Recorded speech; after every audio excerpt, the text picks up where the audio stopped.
Hello and welcome. Thank you so much for joining me. It's great to have everyone here. Unfortunately, I have a little bit of bad news to share, and that is that Purple Rhymes with Orange will not be making it tonight.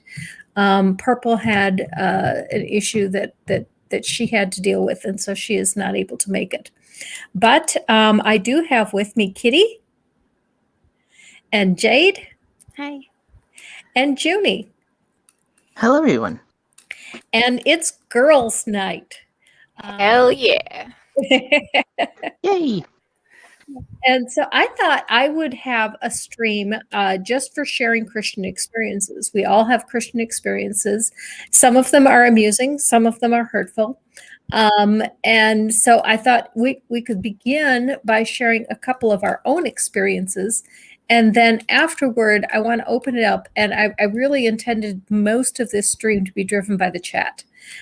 Because I know there are some things in my Christian experience that I will not say on my own channel because it could hurt people who know me.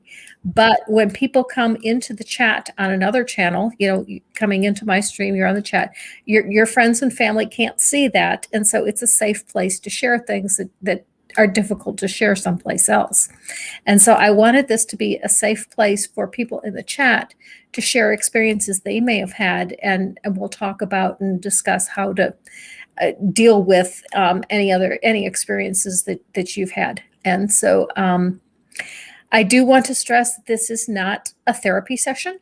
None of us are therapists, but we are people that just can talk with other people and just share with each other how we've gotten through various situations. And with that out of the way, Jyuni has shared with us a video for her segment. And so I am going to start with Jyuni's video. So give me just a moment to get that up. I briefly mentioned this story once at Neil the 64 Atheist channel when I was sharing my deconversion story. And I've probably mentioned this story a couple times in the comment section. So I'll give a little more elaboration in this video. But here it goes. I might have mentioned already that I was born into Catholicism. We stayed in the Catholic Church until maybe around 5 or 6 when we moved out of the city and into the suburbs. From there, we were trying to find a church that actually fit us. Initially, we went for the Catholic Church, and that's where I got baptized. But because my father's family lived around there, they were Baptists, and so they would much prefer that they would go to a Baptist church. Eventually, they found one nearby. But the way we entered through there was more end times propaganda, if anything. A presentation on a Cloud 10 video was showing on that night, where we watched 2 films, Left Behind and another one from a Cloud 10 film. And just to let everyone know, I was about maybe 2nd grade or 3rd grade during this time. And I didn't understand the concept of death until I lost my uncle. And from there I learned the concept of heaven and hell. I was told that if I wanted to see my loved ones after death, I better get my act straight and be a good Christian, or face severe consequences in the end times, which was soon to come apparently. It was either that or suffer an eternity in the pit of fire. It's tough love apparently, but and just as I was little, if I did something bad and I got punished for it, I deserved it. It wasn't long after when we left that church specifically. And reasons were that if my parents missed at least 2 weeks of attending, their fear of being ridiculed for not attending was there. And so instead of facing that ridicule, they decided to just start over with a new church. At that time, my dad was working at a different shop, in which he met a friend from a different church. And of course we were invited into it. It was some sort of underground Pentecostal group. And by underground, I mean it was in a basement of an old Catholic building. So some of the stuff were still left over there. We attended there for maybe a year and a half until an incident happened. It was one of those days where the service would last at least 2 hours or so. So it was kind of a celebratory thing. and this young couple decided to bring their newborn. Not sure as to why, but they did anyways. But on that fateful day, it was an unfortunate event that happened. That same newborn had stopped breathing. Perhaps it was overwhelmed by a lot of people. Perhaps the frequent passing of the child caused it some sort of stress. All I can remember was just a sudden chaos that happened. And the confusion. But I remember the congregation forming a circle, praying, screaming out to God. There was even chanting, in hopes that the baby would wake up miraculously, as they hoped that Jesus did back in those days. You know, wished for some sort of miracle. But nothing happened. And it wasn't until later where the ambulance was called, and sometimes I wish that maybe that would have the first thing they would have done instead. That day struck a chord with us, of course, and we never went back after that day. I can only sympathize for those parents. Of a false promise, I guess. But then again, we're told that God has a reason for things. Was this part of his plan? Or did their free will get in the way? Which one is it?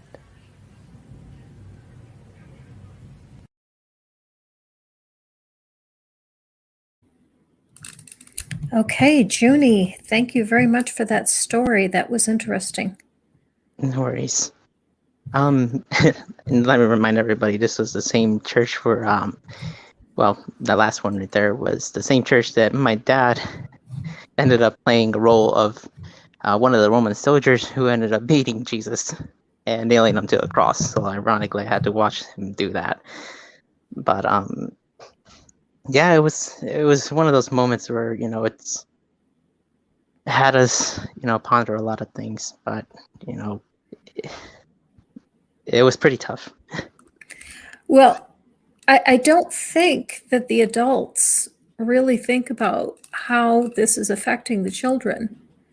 You know, along similar lines, I remember teaching a class for 4-year-olds, and my co-teacher brought in these set of eggs and went through the Easter story, opening each egg and telling a little bit of the story with the eggs. And one of the eggs had a cat o' nine tails in it. You know, it was just a little bitty plastic thing. So, you know, it wasn't like it was some kind of scary thing. But when she described how Jesus was beaten, some of the children started crying. And she suddenly realized, yeah, this was too much for 4-year-olds. And I think we failed to think about that. I mean, just going out to of love, apparently. So sorry. No, it's fine. You're fine. Just going to like the beginning of Juni's story and the whole, you know, when you're bad, you're punished. I honestly think that it is abusive to teach children about hell as a way.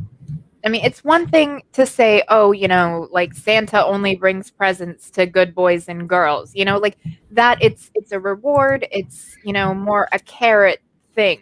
But to literally say you're going to be tortured if you misbehave, like that's absolutely disgusting. And it'd be like saying if you're bad, Santa's going to burn your house down instead of Santa's going to bring you a lump of coal. Yeah, it's like no one's going to die if they don't get Christmas presents, you know, like, I mean, it would be sad, sure, but like it's not the end of the world, you know, and there are plenty of kids that don't really get a Christmas because their families can't afford it. Like they get by just fine. Like it's not traumatizing, but like it is absolutely traumatizing to see, you know, like these kids, and there's a reason they call it religious trauma syndrome. Like there's a reason that there is a name for it, and people that have been fucked up by religion. And I mean, honestly, like it warps the adults' minds too. Like it really does. Like my godmother, she, you know, she is not a bad person, you know, like I would never say she's a bad person, but she was the first person that I told about, you know, the abuse I was suffering with my ex-husband. And the line I got from her was, well, if you were a better wife and had, you know, a hot meal and a clean house and a cold beer, then maybe he wouldn't treat you that way. And, you know, it was very much like that was the gist of the conversation. But it was very much a, well, you should be subservient to your husband. You should do what he wants. You know, you should think of his feelings. He's obviously stressed and you're not taking enough of his burden off of him. And that's why he's taking it out on you. And like, I came away from that conversation with equal parts like shock and awe. Like I was in awe that somebody who had known me my entire life, that was my godmother, for Christ's sake, like would say something like that when I finally got up the nerve to tell somebody I'm being abused, you know? Needless to say, I didn't talk to her about it again, you know, but it really did. And it stuck with me. And I hate to say it, like I don't see her the same way I used to. Like I know she's still a good person. She does charity work. She donates, you know, a lot of time and money. Like, but then part of me is like, how much is that is, you know, her way of trying to secure her place in heaven? Like, and or trying to please God. Yeah, and this is probably going to sound a little bit jaded, you know, but like, hey, that's what jade is here for, right? Exactly. But like when an atheist or someone who's not of the Abrahamic religions does a good deed, it carries more weight with me because they don't have that cosmic reward punishment. Like you never know if the Christian, you know, is doing the good deed because it's the right thing to do, as an atheist would do a good deed. Like it's the right thing to do, so I'm going to do it. You know, no cosmic sky cake needed. But with the Christian, you never know. And I don't think even they would know their motivations if like subconsciously they're just trying to earn their place in heaven. And it's not that they're actually a good person doing things for the right reason. They're doing it for selfish reasons. And I want to get to this comment from Mo. Mo, I've been saving your comment until there was a time when I can bring it up where we can discuss it, which Mo says, I've attended Maundy Thursday services where they revel in describing how Jesus was sweating blood. Not okay for a general audience. We watched The Passion of the Christ in church for one Easter with the kids. If you were over like 10 years old, I think, which I was around that age, and that was traumatizing to watch as a child. Oh, goodness gracious. I'm just thinking that you were a child when Passion of the Christ came out. I mean, that was very graphic. If you want a Jesus allegory, don't show little kids Passion of the Christ. Show them the Lord of the Rings, or not either Lord of the Rings or Chronicles of Narnia. Like both of them have like Jesus like woven throughout the story. Like you can show them those, and there might be some scary bits, especially in Lord of the Rings, but it's more accessible and more appropriate for a younger audience than literally watching that monstrosity of a movie that was literally just torture porn. Like that was the start of the torture porn genre. Like, not gonna lie, like Hostel Turistas and everything like that. Like, I mean, people got hooked on it starting with Passion of the Christ, and then you see these other movies that are more in the horror genre that are doing the same thing, that shock value, that people going to see it, you know. And like I remember one of my friends telling me like they had seen the movie in theaters, and just they were film students, so like that was why. And like people were crying like during the film, and it's like, should I spoil it? He comes back. Like, I mean, it's a bad weekend for him. Like, he'll be all right. He'll be all right. Well, actually, they did end up making, you know, recutting it and making a PG-13 cut. And their argument was, you know, your grandmother in Dubuque might not really want to watch all this blood and gore. They weren't thinking of the kids, but they were thinking of the grandmother in Dubuque that might not like that. Forget the kids. Let's worry about the grandma only. Her heart's very frail. Okay, Inquisitor Bacon has an interesting comment here. He says, whenever I talk about what I went through as a kid, I was always met with, well, look what Jesus went through. When I was a kid, it shut me up, but now I ask, why should I care? And that brings up another point that I wanted to make, which is that, I noticed that when I put out the question to a number of people, well, I shouldn't say a number of people, but I put it out in a few chats, who'd like to come on and discuss religious experiences, and all the responses I got were from females. And I think it is still difficult for males to share these kinds of experiences. And for that reason, I also think it's good for us as females to share them. Because as we normalize sharing some of these experiences, I think we can kind of make it okay for the men to share their experiences, which are just as bad as ours. But because of the shame that they feel in society, of not being tough enough, not being manly enough, it is even more difficult for them to share than it is for us. Toxic masculinity is a thing, and the unfair expectations on men and women are different, but they're equally bad. I mean, men get, shit on by society too in different ways. I mean, when it comes down to it, sure, men tend to, at least for most of human history, have all the power, but only certain men, wealthy, white, Protestant, usually, they're the ones that had all the power. Other men, not so much. And, even in this day and age, there is a disparity between the waspy, wealthy people and, everybody else. When it comes down to it, the biggest disparity, that we see in society, it kind of transcends, race and gender. It comes down to economics. And, the church, preys on that, at least, some churches with prosperity gospel or faith healing. It's oh, your medicine's expensive. Well, give us your money instead, and, God will heal you. Or, give us, your seed money, and, God will bless you, 1,000-fold with money. And I mean, there were, even during the pandemic, there were fucking prosperity gospel preachers out there saying, give us your money, give us those stimulus checks, and God will reward you. It's motherfucker, these people need that money. The people that got the stimulus checks needed it to survive. You and your fucking $1 million estate, you don't need it, asshole. And that's why we should tax the churches, because blanket tax exemption for churches is utter bullshit. First, I want to say thank you to God equals the square root of -1 and the Gray Man for adding a little bit of humor.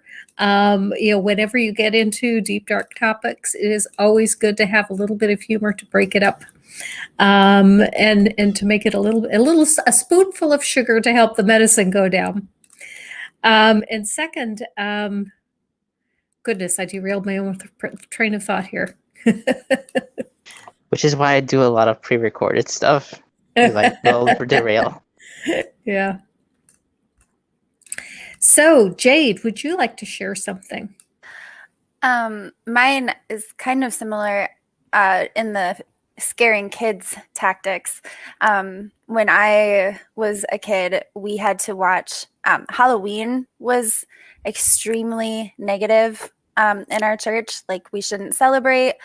So we would do things in our church, or just trick-or-treating in our church. We called it trunk or treat or whatever, so you could be safe.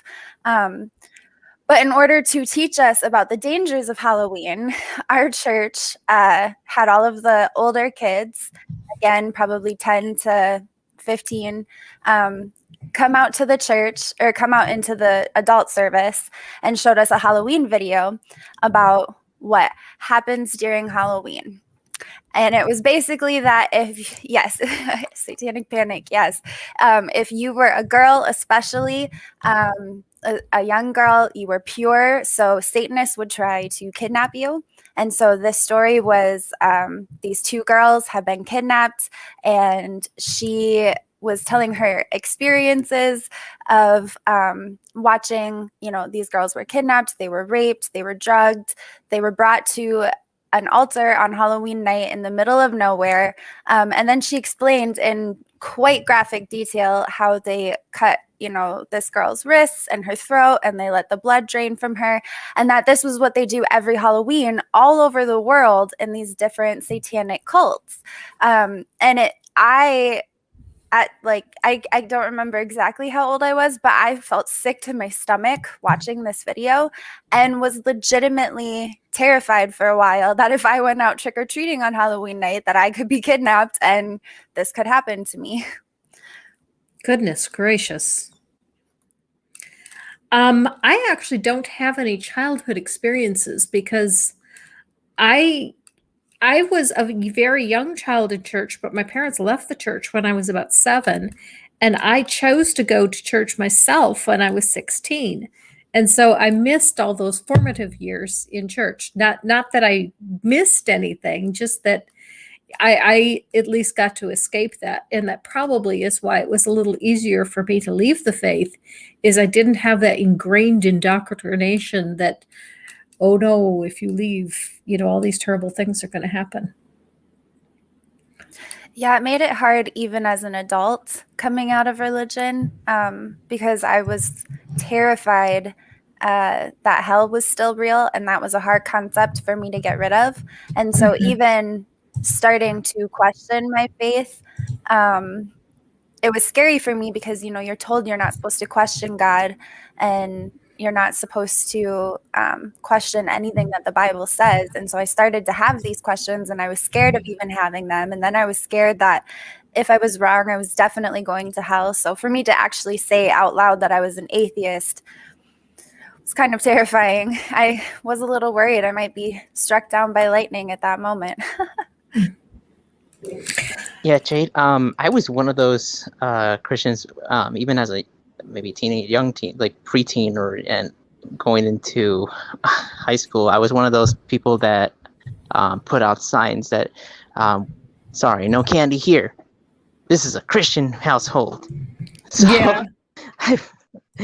I laugh at that, like moments like that, and I ask myself how, and it wasn't even going based on biblical like teachings or whatever like I read in the Bible. It was more of what my the leaders in church were teaching. Oh yeah, the satanic panic thing was very weird. My mom bought into that fully. So Harry Potter was demonic, Pokemon was demonic, all these different things were demonic, and everything was scary and out to get you. And I loved all that. And then until that scare of the rapture and the end times happened, so it made me just give up everything that I enjoyed. It made me feel kind of like, wow, I was quite a sinner if I was, enjoying everything else that is not, anything else that being in the church. If I'm just living, then it's a bad thing. I got caught up in it too, although it was different things for me.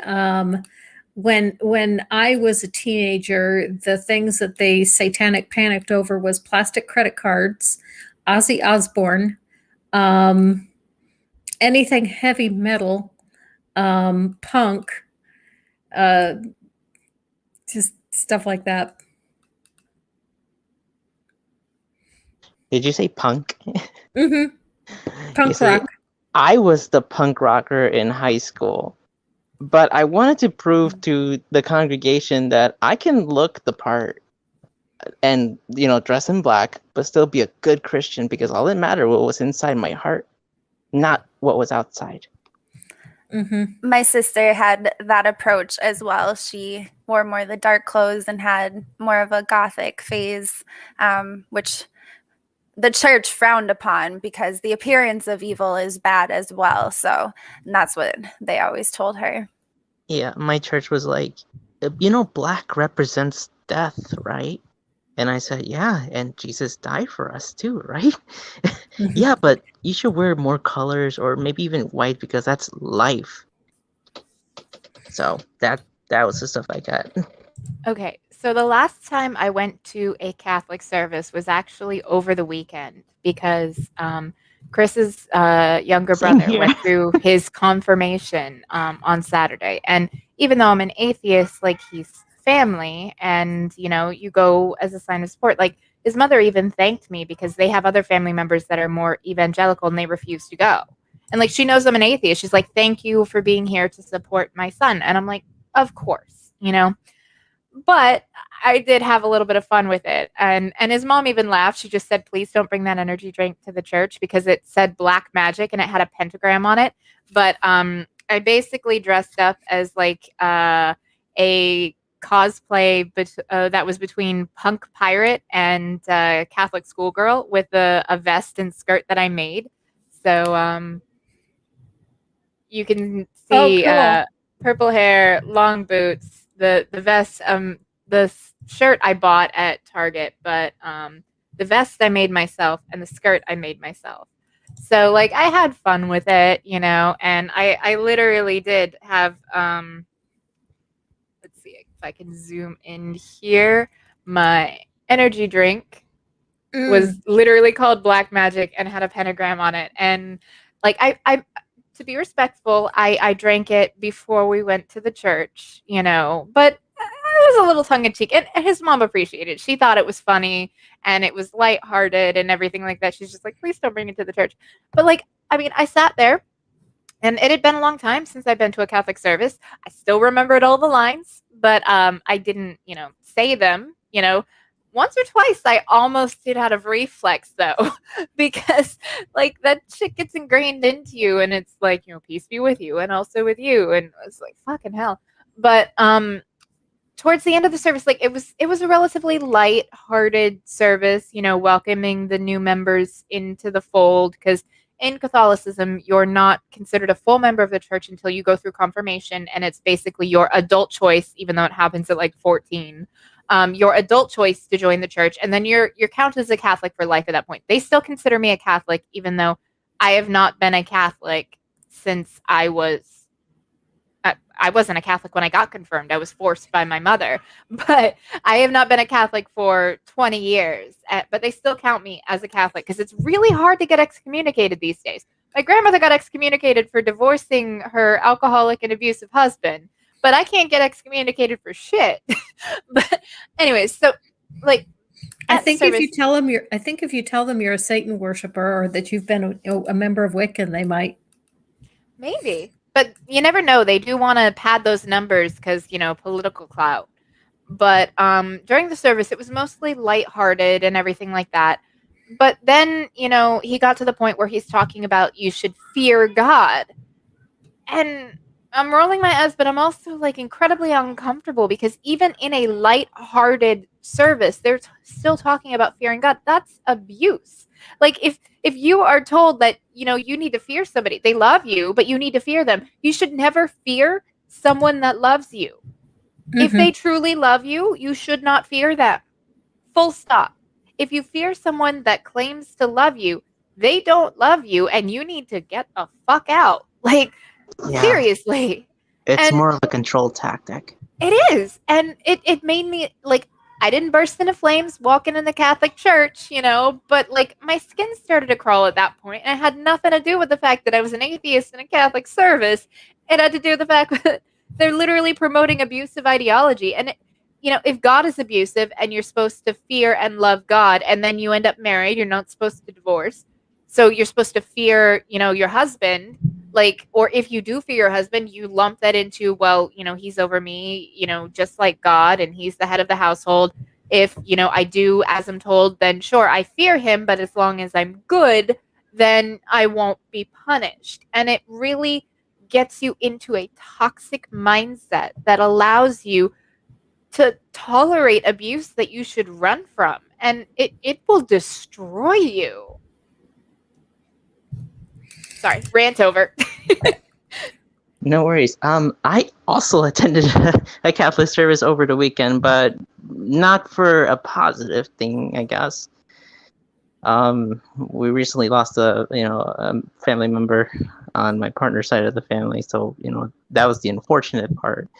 And it was a service, well, because I haven't been in a Catholic church in a long time, but and I haven't even brought my daughter into a church, maybe I want to say 3 or 4 years now. So I don't know how she felt really. And it's one of those things, like, how do you bring up, I guess, children into the conversation of, like, when they don't really understand it. Well, my son was with me, and I'm actually surprised. He was the most well-behaved kid there.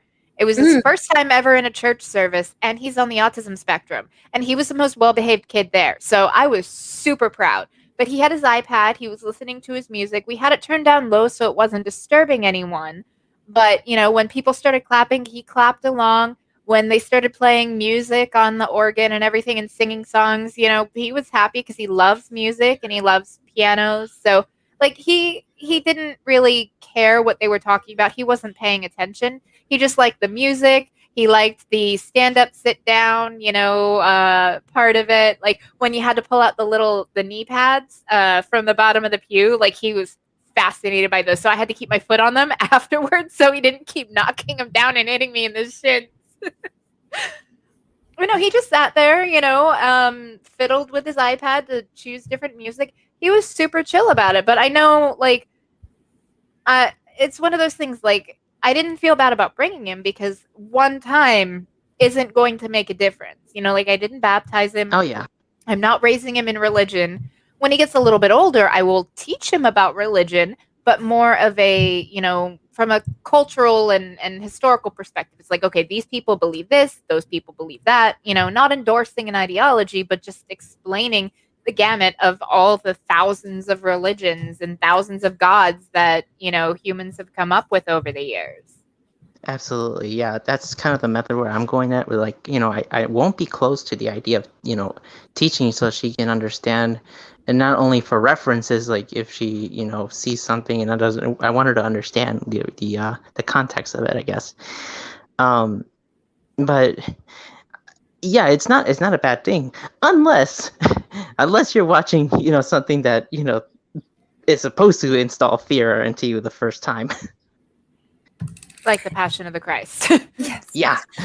All of my kids grew up with it. And so they've kind of been a part of my journey of coming out of religion. We have one son. So my husband has 2 children before we got married, and I had a daughter before we got married. And so he has one son whose mom is religious. And so we're very respectful of what we do around him. I don't talk to him. Like, I don't bring up the conversation, but if he asks questions, I will tell him the truth and tell him how I feel or whatever.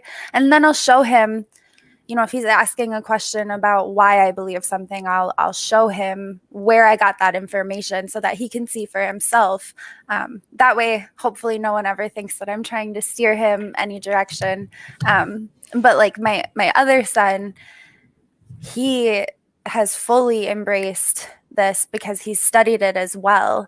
And my daughter has been a part of this journey as well and has been watching videos with me and been learning with me. So they kind of got to see a very small portion of what it can do. And I've been, they've watched some of my streams and hear my story and hear my experiences growing up in the church. And they are appalled and can't believe that people can serve a God like that and treat their family like that. And I recently actually stopped talking to a whole side of my family, and they know that. And it was because of decisions that my family made. And so they get to see the actual harm of religion, unfortunately, very close. I wanted to talk a little bit about something that Inquisitor Bacon brought up. And that was, he said, I think that the view that led me to hate God as much as I hate my father growing up. If my father could be that evil, how could God the Father not be the same? That was one thing that I think our church did well. And that was that they talked about, God the Father is a loving father. He'll always do right by kids. And so think of God the Father as being like your father if you had a good father.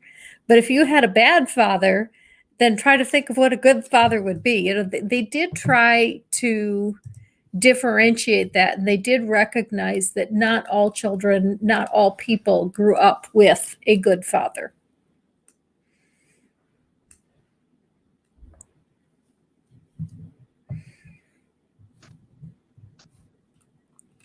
One of the things that I find really hypocritical with regards to the money issue with churches is all of the prosperity gospel churches, constantly asking for money and telling you that if you ask, that God will give you, whatever you ask for. And so one thing that I've been wondering is, okay, if you actually believed this, why don't you give away everything you have to the poor and just ask for more? Exactly.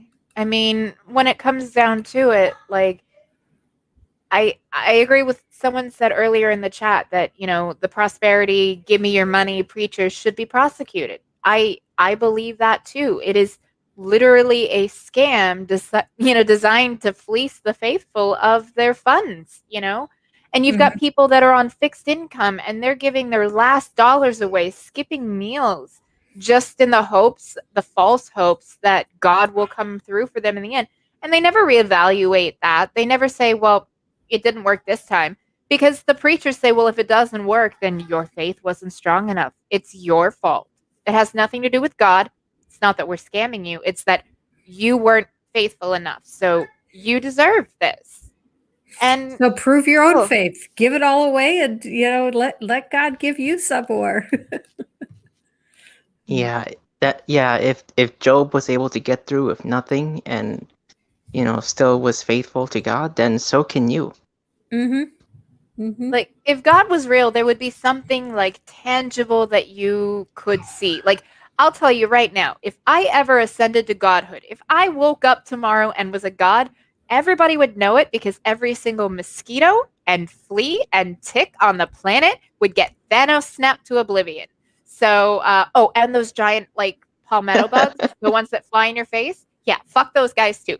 All dead. And then you would know, oh, Kitty became a goddess. Okay. Then you could pray to me and I would actually show up and fucking help you because I guarantee I have done more to help the world in my 34 years on this planet than fucking the God of the Bible has done to help the world in all of time. So... But Kitty, are you sure it wasn't God using you as a vessel to help the people around the world? I hate you, Jyuni. I love you, but I hate you. Vessels of wrath. I think you were talking. Somebody was talking about vessels. I think it was you, Granny. Like, what's God full of?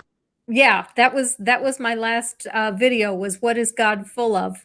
And I talked about how there's supposed to be vessels of glory and vessels of wrath, and the saved people are the vessels of glory, and the unsaved are the vessels of wrath, according to Romans. And so, if there's lots of unbelievers and a few believers, then God must have a little bit of glory and a whole lot of wrath. And I mean, the most wrathful would be the women, because hell hath no fury like a woman scorned. That is one of my favorite lines, not gonna lie. I mean, because honestly, it does seem kind of true. Like, women can be a little intense when they're scorned. I mean, as a woman, like, I will own up to, we can be a little much when we're done wrong, just saying. On a side note here, flags. Kitty has a couple of flags behind her, and I have a flag behind all of us as a banner. I'm going to take all of us out just for a moment, just so you can see the banner better. My flag is the ace flag in honor of Pride Month. And as an asexual, I'm showing my ace flag for Pride Month. Kitty, what flags are you flying? Well, I've got the general pride flag, and then I've got the bisexual pride flag. And it's one of the reasons I went with purple. One, because I have fond memories from purple hair when I had purple hair, and I love it. But also, if I was only going to pick one color, purple seemed the best representation of the bisexual pride flag because, pink, blue, and purple. So rather than doing like half pink and half blue, I was like, I'll just go with purple. So my Pride Month hair. Very nice. Now, Maya has asked an interesting question. She asked, is that the demisexual flag? And I've not heard of demisexual. Does anyone know what's a demisexual? Yes. So I question myself if I fall into the demisexual. Like, it's also part of the spectrum of asexuality, but because you have to grow into it, like you don't necessarily have that sexual attraction to that person that you first gained a sort of relationship. So over time you gain it versus like right away, and then you lose it. Which Sorry. I'm trying to remember what the opposite of demisexual is. Well, it's basically you have to have an emotional connection to have a physical, like sexual attraction. So it would fall, I believe, under the ace umbrella. Like it's a type of asexual because just generically speaking, a demisexual person will not have sexual attraction to anyone unless they have an emotional connection to them first. Okay, that makes sense. Yeah, much better said. Sorry, I didn't mean to steal your thunder, Jyuni. Oh, no. I like I said, I'm still trying to understand it myself. And, because I've mentioned it a couple times in different streams where I don't necessarily feel, any sort of, physical or like sexual attraction towards anybody. I'm demisexual. And here come the dad jokes. Oh.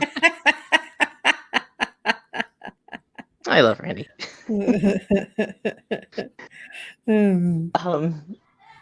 But yeah, it's like I don't feel that towards many people at all.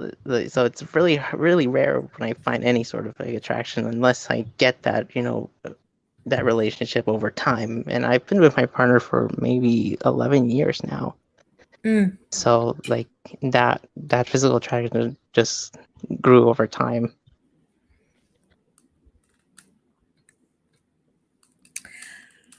Okay, let's see, next thing on the religion side. What are some amusing experiences that people have had with religion? Just funny moments in church or about church. I'm sure somebody in the chat will have something. Oh, I'm sure they will too. I thought, I was trying to bring like kind of that lighter side where, it's like, well, seeing my dad play as a Roman soldier who was like betting against Jesus' clothes was like kind of a laughter moment for me because my dad, he had some parts, but he has a very, very heavy Hispanic accent, and so him trying and acting was just one of those things where it's like, Dad, really? That's funny. I remember, like this is funny, but also a little bit sad because, well, the sad part is kind of connected to it. But I had a friend whose mother and stepmom and father were like very religious, and they went to a particular church in the area that every year they would do a live passion play, and they actually brought in like farm animals and everything, like donkeys and goats and sheep and everything. It was crazy. The funny thing is, like, the donkey ended up taking a big shit all over the stage during one of the performances while I was there. It made me laugh. The sad part was, even after going to that with him and his family, and having gone to church services with them, even though at that point I was pagan, I was Wiccan, was not Christian at all any longer. I still went to service when they asked me because I don't care. It doesn't bother me to sit there for, you know, an hour or two if I'm invited. Like, it's not going to change my mind, but, you know, I don't mind socializing. But when his stepmom found out that not only was I not a Christian, but even worse, I was a pagan, he was barred from hanging out with me. And actually, they went to the school and had his classes changed, so we didn't even have class together anymore. Even though they thought it was the greatest thing since sliced bread, like they loved having me over for dinner and everything, until they found out my my religious beliefs, and then it was just like. But the donkey shitting on the stage was hilarious. I'm going to share a couple things about Robin. So if Robin, if you're listening, yeah, I'm talking about you. Although this is really more about Robin's friends than it is about Robin. I sent my kids to Christian schools. You know, obviously I was still a devout believer while all three of my kids were growing up. It was Robin that finally brought me out of the maze. And it wasn't until near the end of Robin's senior year that happened. But Robin's best friend is trans. And I knew that for a couple of years before they graduated. And I also knew that one of Robin's friend's parents was absolutely homophobic and transphobic. And if this person, if this friend's parents found out that that this friend was trans, then she would not be allowed to associate with. Robin ended up having a falling out with this friend anyway, and so Robin and his trans friend remained very close. But you know, we were on pins and needles all through the senior year, trying to make sure nobody ever found out, making sure Robin's friend got all the way through graduation. I was sitting through graduation just going, you know, let's just hurry up and get this over with, get the diplomas, get out of here before anybody finds out. Because at that point, also, Robin was an atheist, and I knew Robin was an atheist. And I was afraid Robin would be expelled for being an atheist. And so I was just all nervous about let's get this diploma and get out of here before anybody finds out that we don't believe any of this crap. Or else they'll take away the diploma, or what? Yeah. And, Oh, like, that's boy. no way to live, like, in fear that, you know, you're going to be retaliated against for something you can't change. A person can't force themselves to believe something. Sure, they might over time be able to delude themselves, and, you know, people tend to do that. They tend to delude themselves in one way or another. We all do, like, be it minor things or more major things. But, like, you can't just snap your fingers and be like, all right, I'm going to believe this. Like, you can't choose what to believe and what not to believe. And so, like, to me, it becomes one of those immutable characteristics of you that you cannot change. And I feel like you should not be allowed to be discriminated against based on that, you know, believing, not believing, you know. There's religious protections, you know, in the Constitution. But they don't apply to private schools. Well, they don't apply to private schools either. That too. Mm-hmm. Yeah, theoretically, you can get expelled from Christian school for being an atheist. I actually have a story that's even worse than that. This is my second child, her best friend's younger sister.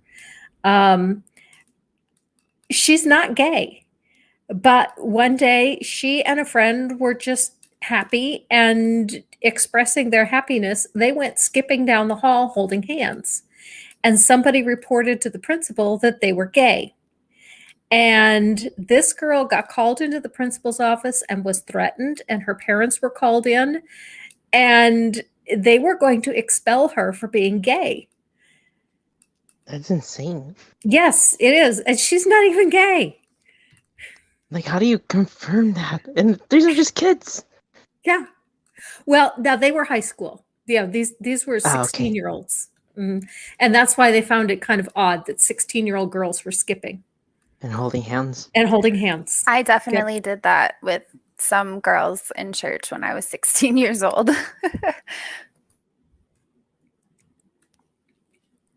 Well, when I was 16. You see that, you know, I'm sure there's camps that happen. So, like, is it and I'm sure that they segregate, the boys from the girls. So like, how do you differentiate like just a bunch of girls hanging out with that, mindset, And I mean, like, girls will hold hands with each other or link arms with each other, like walking through the hallways. Like, even straight girls, like, I don't understand how that would, like, if they had kissed, okay, maybe I could say that someone might make that logical jump. But even then, I mean, like, it would have to be a pretty intense kiss to give, your Yeah. gay vibes. Because, I mean, hell, like, I can think of, friends that, like, granted it was like kiss on the cheek kind of thing, but like a lot of people in my group, like, give a hug and a kiss on the cheek, walk arm in arm, it didn't really matter. Like, it wasn't like a relationship thing or a sexual thing. It was literally just walking like next to somebody. And it could have been that these two girls were just really, really close friends since who knows when. Yep, they were. My daughter is the only child, and if she finds somebody that ends up being very close, and if people like this would see that, it's like, then they would have that presumption. And overprotected atheists, yeah, I hadn't even thought about that one, but yes, my second daughter, there were 3 from her graduating class that were expelled for sex. And there were 3 girls that got pregnant. 2 girls and 1 boy were expelled for having sex. And the 3rd girl that also got pregnant, she was fortunate that she found out she was pregnant during summer break. So she just simply didn't return to school and went to the public school. And that was one of the first things that started turning me away from Christianity, was seeing that the public school could forgive you and welcome you with open arms when you're pregnant, but the Christian school could not. Yeah, no, I mean, I went to public school, and like, when I was younger, I actually did want to go to Catholic school just because I thought the uniforms were cute. Glad I didn't actually end up going, but that's a whole other thing. But I did go to public school, and like, there were a few girls in my grade that, ended up pregnant, but only one of them, like, did I like not like for it, and it was only because in the, like, she was a year ahead of me, and in the 3 years we went to that school together, I believe she had 4 abortions. And like, I'm very pro-choice, but at that point it's like, go on birth control. Like, don't, like, abortion is fine. Like, if you want an abortion, go for it. But like, there's a point where it's just, you're being irresponsible, like, use contraception. Like, not only are you traumatizing your body, but you don't know what kind of emotional scarring you might have from it later on in life.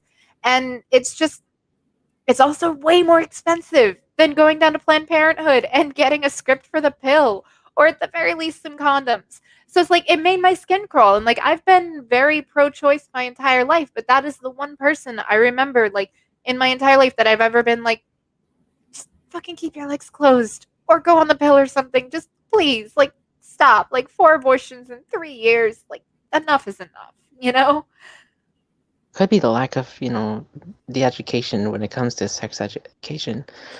But yeah, it's not a form of birth control. Well, the other thing I would have to ask, though, depending on how old she was she being trafficked? Was she being forced in any of this?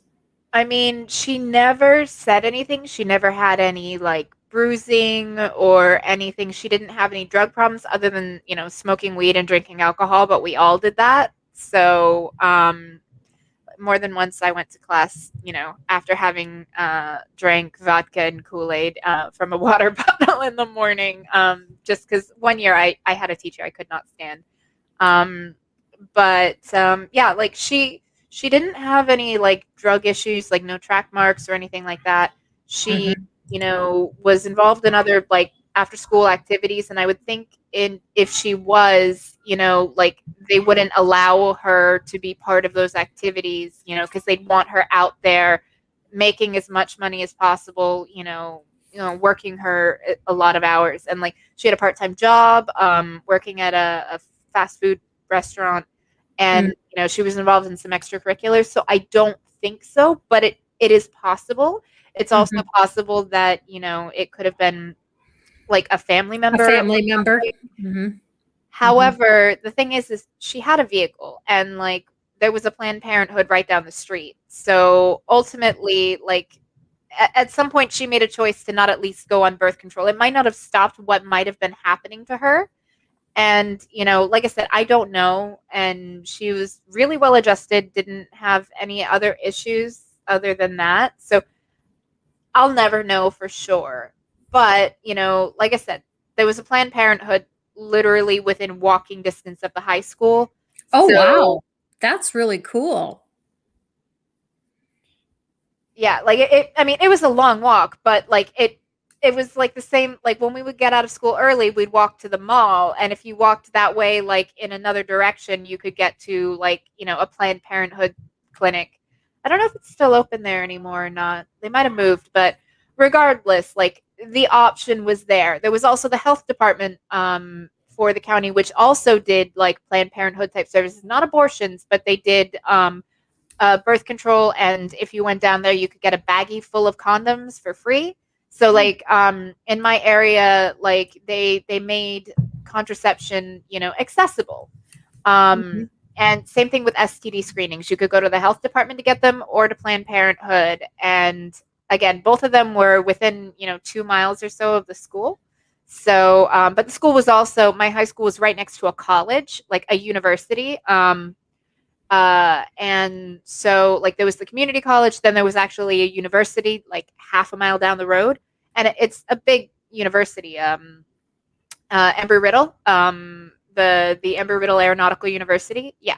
That was down the street. So having, a clinic and stuff like that in the area made sense because you had a lot of college kids, and college kids are going to do college kids things.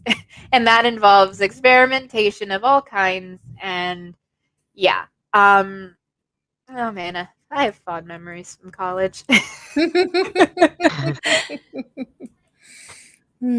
have some decent memories of high school, and I kind of miss. I didn't really get to enjoy much of college. I'm still trying to get in myself, just so I can finish at least an applied science degree.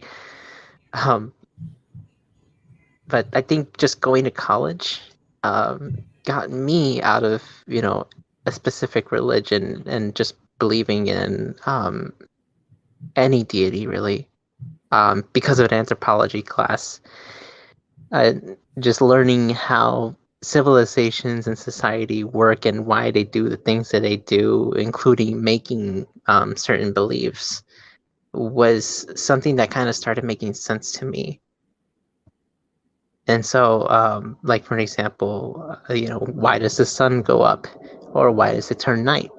Well, if I'm not mistaken, I think in Egypt, like they had the sun god, and then night, at nighttime there was I forgot the name of the god, but that's how they explained it. One victors over the other. It was interesting. So, I didn't really it didn't really come to mind well, that makes more sense than what I was taught. And I think in your interview with Jade, you mentioned, there are some things when you look at the history of things that make a lot more sense than, just reading the Bible itself. Yeah, when I learned that certain events happened at the same time the biblical story was supposedly happening, that helped disprove that the Bible was a valid piece of evidence. That's for sure. Yeah, the Bible is a history book and a science book and a book of everything. We're supposed to get our answers from. Speaking of which, oh, sorry. Oh, no. It was for me, especially because I was pulled out of high school and was homeschooled. And so the Bible and a series of Christian books is what my education was. So it really was just what the Bible said. That's horrifying. Like, literally horrifying.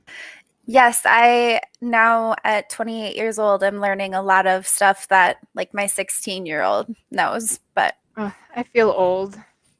You're only 28. So no science class at all? No. Well, my last year of being in school, I took a chemistry and a physics class. But anything that had to do with evolution, I was taken out of in my younger classes, and I had to go to the library and do a different assignment. So I didn't get to learn about that or sexual education or even what happens to your body. Like when we did the puberty class in 5th grade, I didn't get to watch those videos. And you didn't miss anything. I don't know. I feel like I maybe would have wanted a little bit more information because my mom didn't do anything to supplement those things either. Oh, thanks, Jen.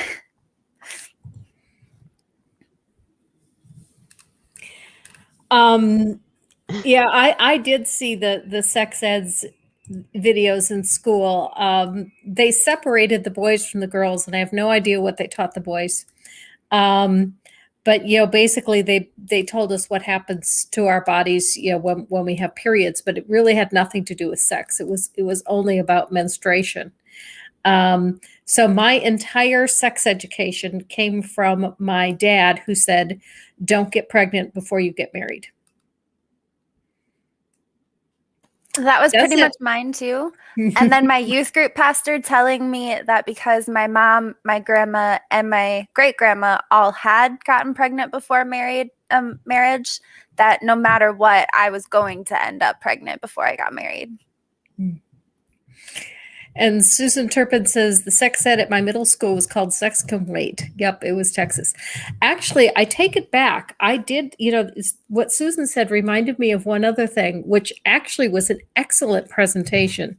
When I was in health class in my senior year, one of the students brought in a guest speaker that was her older brother to talk about sex ed. And actually, come to think of it, I had forgotten all about this.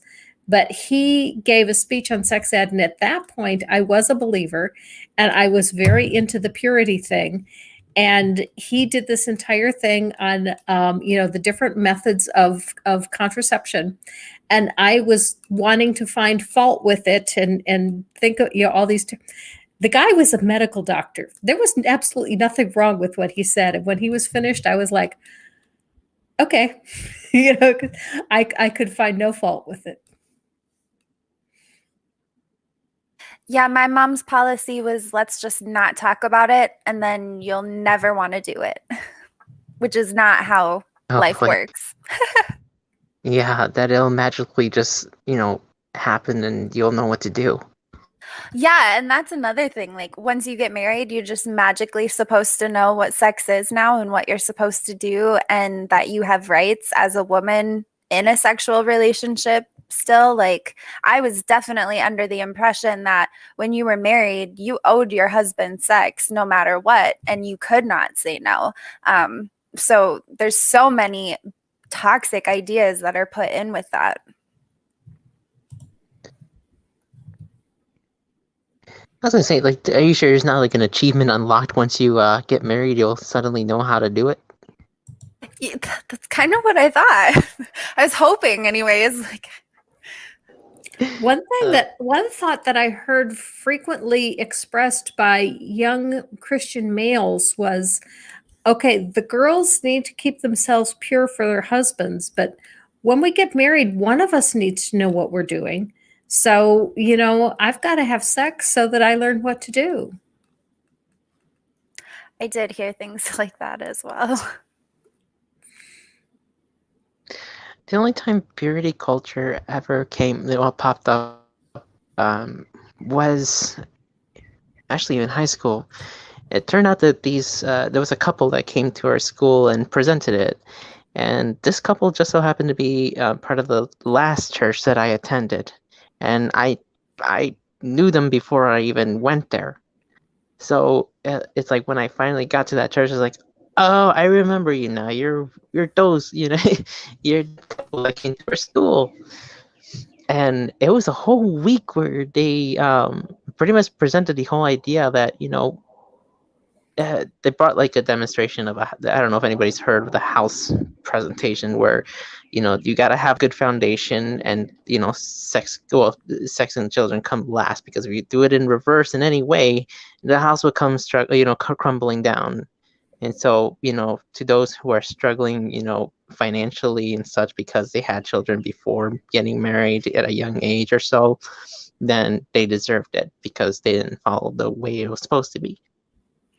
Oh, yes. I was most definitely blamed for having a child outside of marriage. And until I started going back to the church, my religious side of my family would not help me with my daughter at all, to show me how hard single parenting was, in hopes that I would eventually cave and give her up for adoption. That is Yeah. just disgusting. Some churches are just the opposite. You know, they tell young women that want to adopt that they need to keep the baby. My mom and grandma thought that I was in a situation where I could not give her a good Christian home because I was not married. My boyfriend at the time was an abusive man who was not a Christian. So they didn't like him anyways because he wasn't Christian. So they thought that it would be better for us to just give the baby up for adoption to a nice Christian couple, of course, move on with my life and give my daughter a better life. I think I'd like to talk a little bit about what Jen said. Jen says, I was kicked out of a church I was visiting when early in my transition. They wanted to exorcise my demons and I refused. Does anyone else have any experiences with demon possession or exorcism? So my uncle is a self-proclaimed prophet, and believes that he receives messages from God and can interpret things that other people don't understand. And so I used to have pretty terrifying dreams. And, you know, every kid has bad dreams. And I can't imagine they weren't triggered at all by watching things like Passion of the Christ or the Halloween movies that I was watching in church. But I had bad dreams. And my family would ask me about my dreams. And I started telling them. And my uncle would find a prophetic reason for my dreams, and they usually had to do with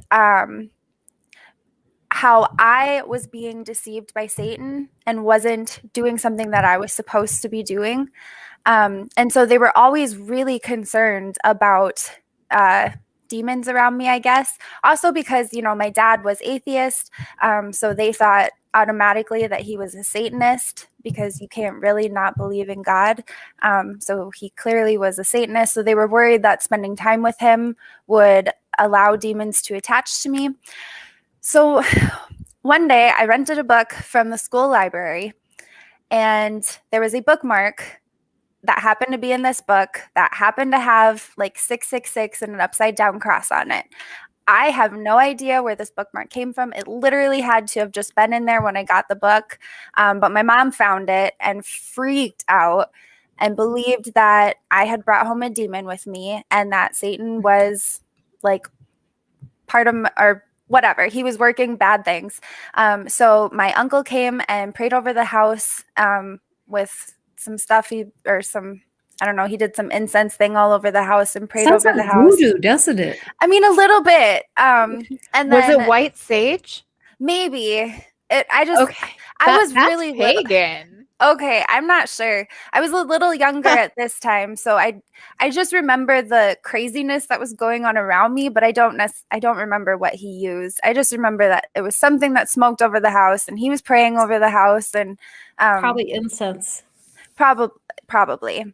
And then I I went to the church and the pastor prayed over me and all the elders and stuff like that. And we did that a couple times. And it was just constantly this fear of demons. Like, even that was a big reason why I couldn't spend the night at my friend's house, because they could have demons in their home that you don't know about that you could bring home with you, and just constant fear of demons and demon possessions. But to be told that you're that way just because you are starting to transition, I just can't. That's absolutely terrible. What a horrible thing for someone to say, to work up the courage to say, hey, you know, this is who I am. And they say, oh no, you obviously have a demon in you. We need to get this out of you because this is clearly terrible. I just can't. I'm so sorry, Jen.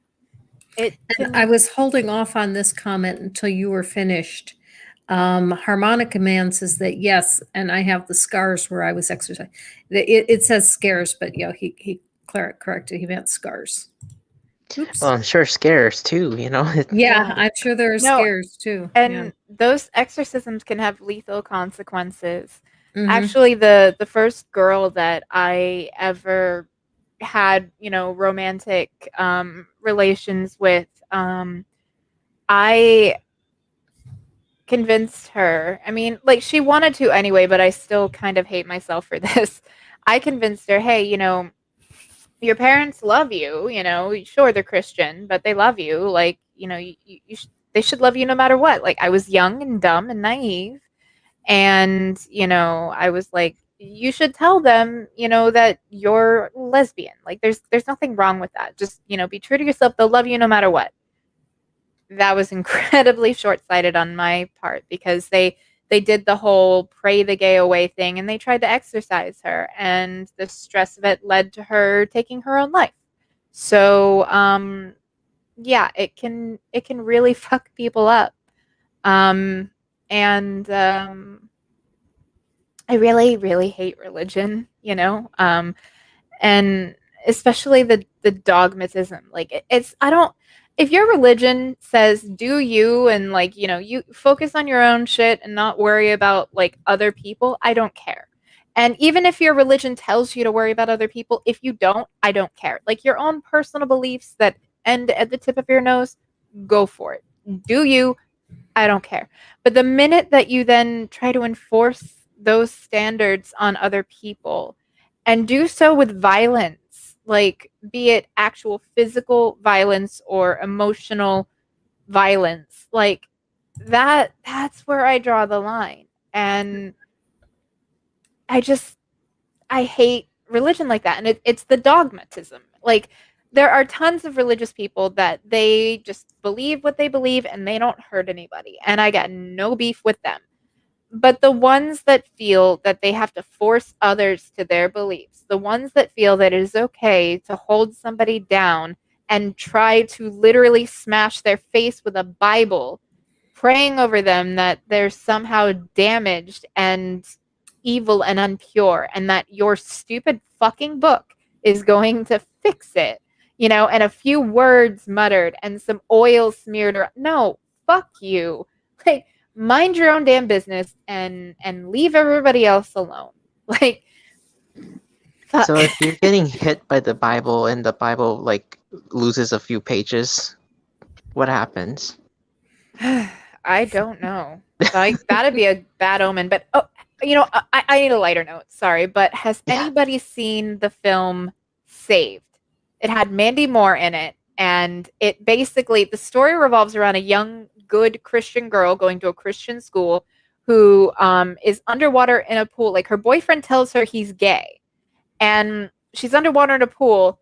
Like, she hits her head and like starts to drown, and like the lifeguard or whatever dives in. She thinks that it's a vision of Jesus, and that it's telling her that she needs to basically screw her boyfriend to get him to not be gay. And she ends up as pregnant because no sex ed. So then she's going to a Christian school as, a pregnant girl. And Mandy Moore is like the head of the popular clique. She's the lead vocalist for the choir and everything like that. She literally throws a Bible at this girl at one point, and she picks it up and she's like, this is not a weapon. And so like, it's kind of like, a religious take on Juno. And it's really, really good. It's campy. It's a little cheesy. It's a parody. It's satire, but it's definitely worth watching if you've got an hour and a half to kill. Macaulay Culkin's in it too, and he plays a guy in a wheelchair. And at one point, like, it's Halloween and they're all getting dressed up, and he's wearing a shirt that's got laces on it. And someone asks him, "So what are you going as?" And he's like, "A roller skate." And I just thought it was funny, as somebody who has to be in a wheelchair from time to time. It literally just cracked me up. I was not allowed to watch that movie because she threw a Bible in the movie. And my mom always there was some website that you could go on for Christian parents, and you could type in the movie title, and someone had reviewed this movie and could tell Christian parents if this movie was appropriate for their kids or not. My mom did that for everything that we watched. And it literally nitpicked down to everything, like how many kisses were in the movie, how many swear words, everything. Oh, And come on. so that was in the review for Saved. So I was not allowed to watch that because it was Watch blasphemy. it now. It is definitely worth spending the hour and a half for it, because it's so good. Like, as somebody that, my religious experience as a child wasn't that bad. I had it way better than a lot of people because, yes, I was raised Catholic. I was forced to go through confirmation. But ultimately, my parents were kind of like the lighter end of Catholic, where it's like we didn't go to church every Sunday. We went most Sundays, and we went on holidays. But, my household wasn't quite that dogmatic. And I read the Bible at a young age. I was like 10 or so, like 10 or 12. And I was like, I don't like this. I don't want to support this. I don't want to believe in this. So I started looking for a different religion. And I almost became a Buddhist because my neighbor 2 doors down was a Buddhist. And she let me go with her to the temple. And I actually learned a few of the chants. And I really like the fact that, it's basically you focus on your own shit. It's like you don't worry about somebody else's path, because like your enlightenment is entirely in your own hands, and like you're not supposed to focus on somebody else's, because you got to focus on yourself. And I respected that. But then, as you can tell, I'm a little bit a little punk, little goth, still got a little bit of angst in me. So I found Wicca, and that called to my angsty gothic teenage heart.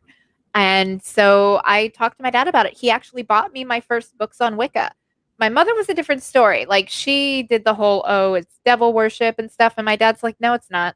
Wiccans don't believe in the devil. Like, my dad is more of a deist. He was raised Catholic, but he doesn't like really subscribe to any like ideology. It's just, he believes he has a personal relationship with God. And, he believes in a God, but he thinks that the churches are just kind of full of shit. And so, like, we have common ground there, at least part way. And he was really supportive of me looking to different religions. And my mom, when I turned 18, actually, like, her peace offering to me was essentially a triquetra, like a Celtic Trinity knot. She got me a little Trinity knot toe ring because she knew that, like, sure, it might have religious connotations for Christianity, but it was also a religious symbol for Wicca. And that was her peace offering. And like, because we had a really rough relationship for a long time because I felt violated that my choice was taken away from me because I knew I didn't want to do something and I was forced to do it. And eventually it got better. And, now we can't live together, but we get along just fine. Yeah, so like that was that. And I was Wiccan until my early 20s. And like, technically I still consider myself Wiccan, just like non-theistic or atheist witch, So like, I still like the holidays. I like the ceremony and everything like that. I don't believe it does anything, but it's one of those things. Like, it was easy for me to go from Catholicism, which has its rituals and such, to Wicca, which has similar rituals, burning incense, prayers, like, offerings. Like, I mean, the priest is literally doing offerings, holding shit up, before breaking it up and feeding everybody those disgusting wafer crackers. Yeah, so like, then it was in my early 20s, I just realized I didn't believe in gods anymore, but I had never heard the word atheist. So I didn't know that's what I was until I joined an e-cigarette forum, back in, I think it was 2009. I joined an e-cigarette forum And they had a board there called the Outside, which was part of the lounge area, because like it was e-cigarette only stuff in most of the area, but then they had a lounge where you could talk about things off topic, so to speak. And then in there was a subcategory called the Outside, and that was essentially where politics, religion, anything that would be considered taboo for the rest of the boards went there.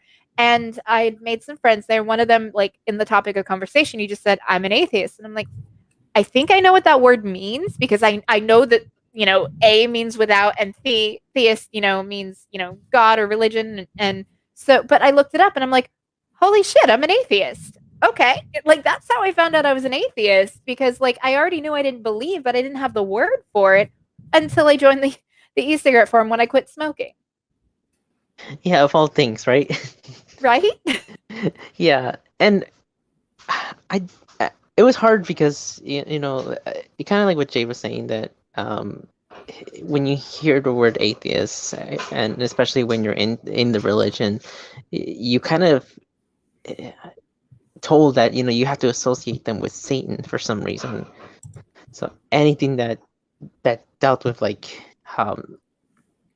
I don't know, even paganism, so like even Wiccan, it was Satanism. It was Satanism and atheism. So it's like, When I I guess was even calling myself that is like, it kind of has a little bit of a like connotation to it, but which is why I kind of gave myself just a label of secular humanist, but I don't mind the label of atheist.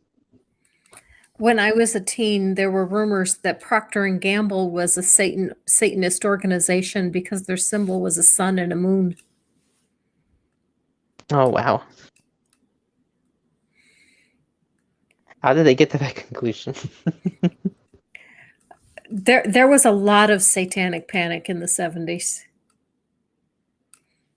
And yet I still wear my my pentagram every single day. And like, I don't know if I can get close enough, but it actually has the phases of the moon around it from new to full in this outside circle here.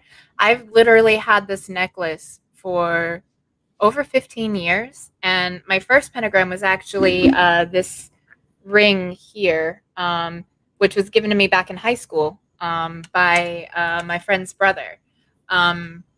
Thinking about it now, it probably got, you know, nicked from either Hot Topic or Spencer's. I don't know for sure. And it was given to me as a gift. I'm not the one that did it. But like, on what I know of him now, he probably didn't pay for it. But, you know, like, I mean, it's been so many years now. But like what I found out like just a couple of years ago. Yeah.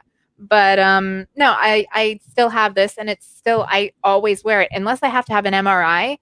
My necklace, although the chain had been broken for a long time, so I was wearing a cheaper pentagram, but I still wore one. But I finally was able to get a new chain for this, so I feel less naked now, because like I'm just so used to the feeling of this here, you know, at my throat.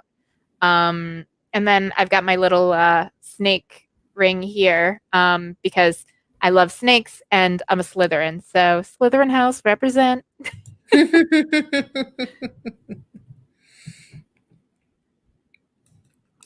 One amusing story from my kids'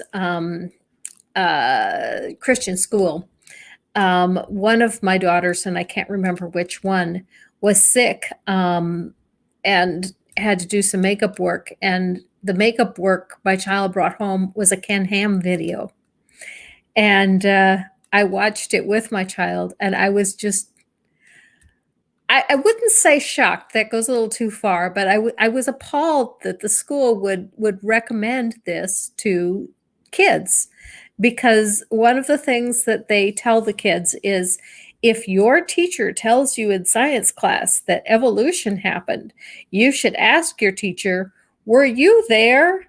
And I was thinking, okay, why is the school teaching kids to be disrespectful to their teachers? This makes no sense to me. Well, that's the current argument. Is like, well, were you there when Jesus was crucified? Were you there during creation? Right? But no, like one thing I remember, I actually did go to like a you know, a summer school, like Bible summer camp or something like that. And like it was basically like 2-day thing. And I remember walking away from it thinking like they were incredibly wasteful because like, you know, you would think that like a church, you know, would want to not waste food because, you know, that could help feed people, you know, but they had us do these weird games. Like one of them wasn't so bad, where we had to make a human pyramid, and the smallest person, which unfortunately for me, that was me, had to be on the top of the pyramid. Then we had to eat a whole banana before we could come back down. So like I literally like swallowed the banana almost completely whole because I don't like bananas unless they're in ice cream or cereal. And then they had us holding bed sheets and basically playing almost like volleyball, but with like raw frozen chickens. And I'm like, these could feed homeless people, you know, or like people that are not making enough money that go to your church. Like you could feed people with this, or bowling with watermelons. And I'm like, again, this is wasting food. Like, and I didn't understand why they would do it. And it was so weird to have something like a raw chicken where, you know, kids could get fucking salmonella. And like, so it was basically kind of like you had people on like both ends of the sheet, and like there was the frozen fucking chicken, and like you would fling the sheet up to try to like launch it over the net. Like it was the weirdest, most bizarre thing. And again, it just seemed really wasteful to me. Yeah, that's does really sound gross. Yeah, and gross. That too. Yeah, that's really gross.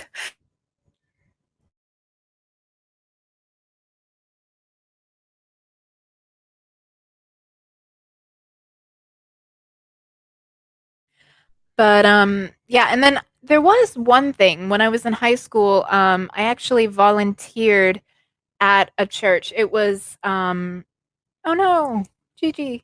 Uh-oh, we lost Granny. But I volunteered at a church, and I actually, to this day, I still really like that they did this. Every Friday night, they would have something they called the Well, and at the church they would have the rec room open, so the pool tables, and they had like music playing, and they had like video game consoles. They sold food there from their little grill that it was cheap. You know, it was like $1.50 for like a hot dog or something like that. It was cheap enough that like, you know, high school kids could afford it. And I used to volunteer for that, where I'd either be helping in the kitchen or, you know, helping with cleanup and everything. And they had adults there to keep an eye on things so that the kids didn't get into any trouble.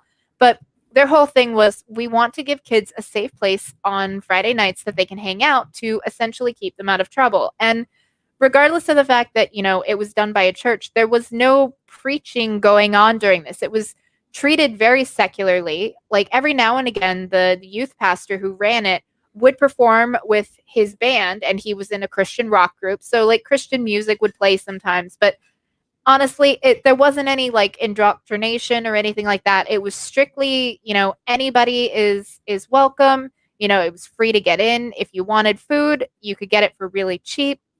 And I thought that that was absolutely fantastic and a wonderful thing to do for kids. And so I volunteered there for, you know, 2 years. And I really appreciated the fact that they kept it as secular as they did, because it was in a church. But then when we were done cleaning up, Pastor Matt would basically go and pull down the projection screen, and there were couches and everything, and everybody who had volunteered could then hang out after and watch a movie. And it was like, we couldn't watch Harry Potter because he didn't approve of that, but so it was, you know, things like Left Behind, or Lord of the Rings, Chronicles of Narnia, and other, you know, there were other like more secular stuff, but it didn't have like, you know, too much violence or like overt like magic, unless it was Lord of the Rings or Chronicles of Narnia, because that's religious-y, Jesus-y magic.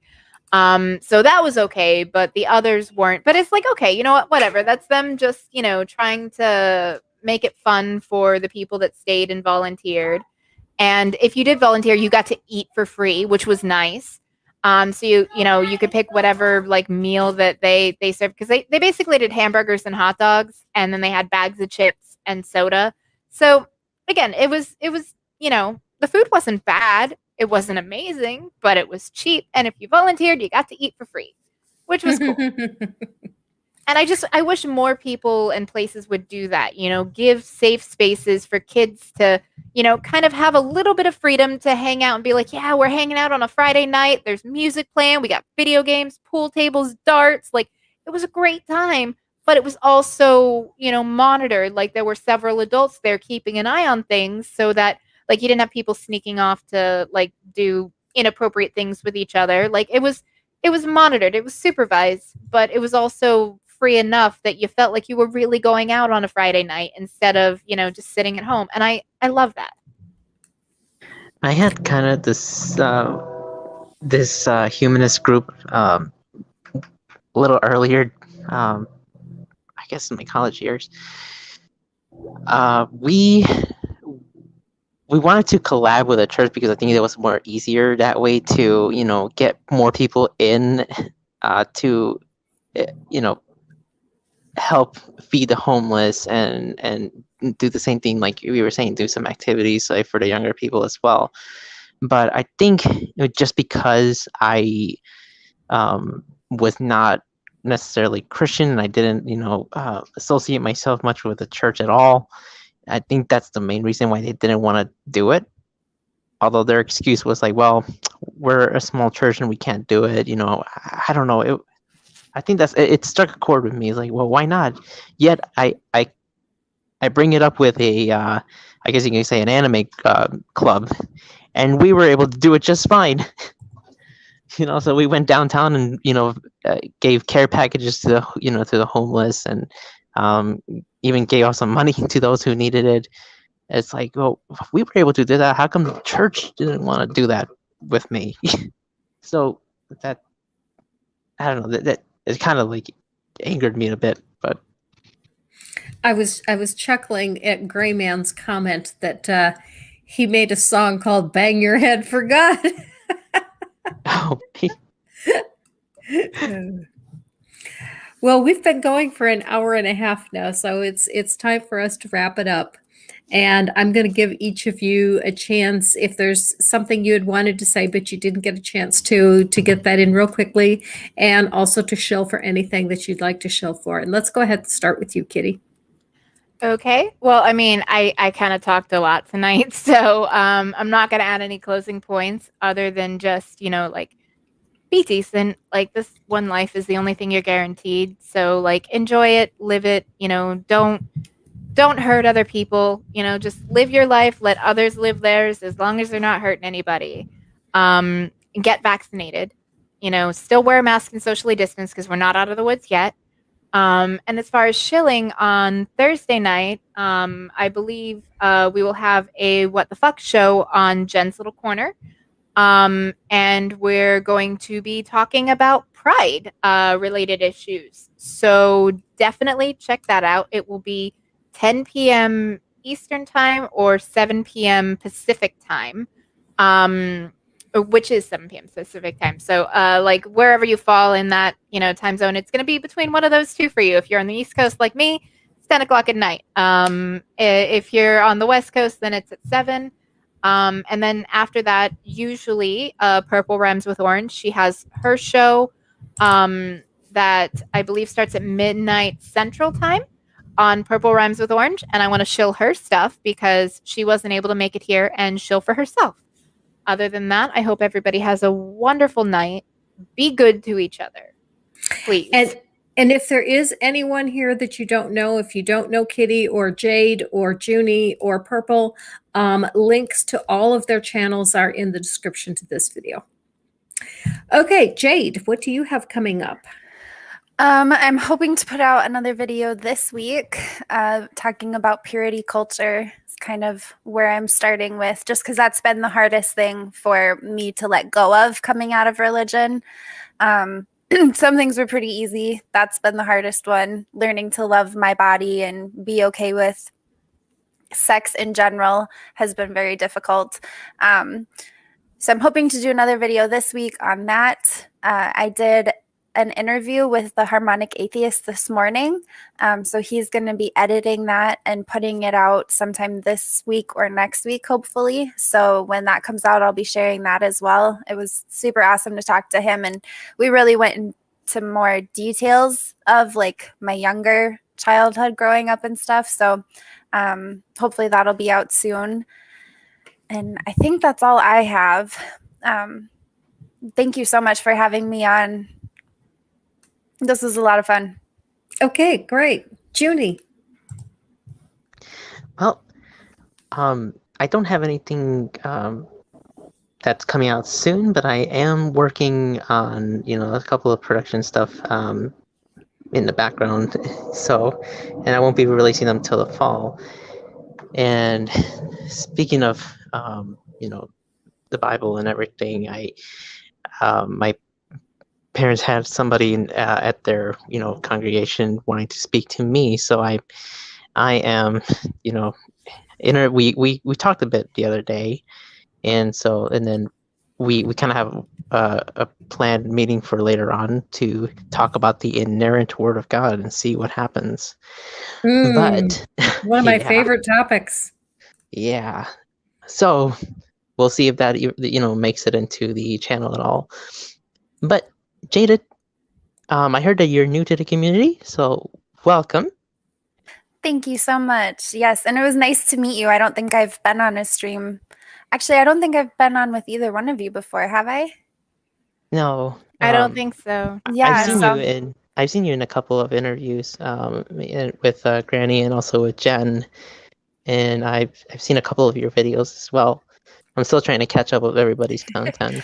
So. Oh, I know, me That's too. impossible. It is. Especially if you're doing production stuff. It's like, Yeah.